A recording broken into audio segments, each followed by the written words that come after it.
এদের নাম কি? সবচেয়ে বড় সুন্নতের নাম কি? মেসাক। মেসাক যে করবেন তাতে স্মৃতিশক্তি কোনোদিন লোপ হবে না। নিমের ডালা দিয়ে মেসাক যে করবেন, ডাক্তাররা শুনে রাখেন, তার STSS হাইপোথাইরয়েডিজম এবং হাইপার থাইরয়েডিজম যেটা হয়, এখানে থাকে থাইরয়েড গ্ল্যান্ড, STSS এর প্রবলেম কোনোদিনই তার হবে না। নিমের ডালা দিয়ে মেসাক করবেন, যে কয়দিন পর্যন্ত তিতা থাকে, তিতা চলে গেলে মেসাকটা ফালাই দিবেন বাথরুমে। কোন জায়গায়? পানিতে। মনে আছে?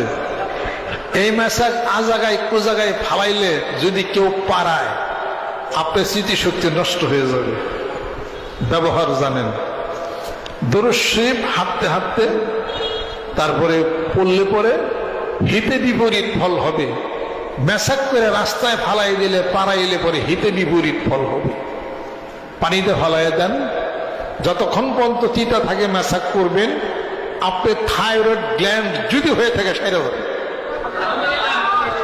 বাংলাদেশে কোন ডাক্তারের কাছে ফর্মুলা পাইছেন? পান নাই? ফর্মুলা হিগে যান ডাক্তার সাহেব, বইয়ে পাইবেন না ডাক্তার সাহেব। এটা ওই যে অন্য কেতাবে, ওপরের কেতাবে লেখা আছে।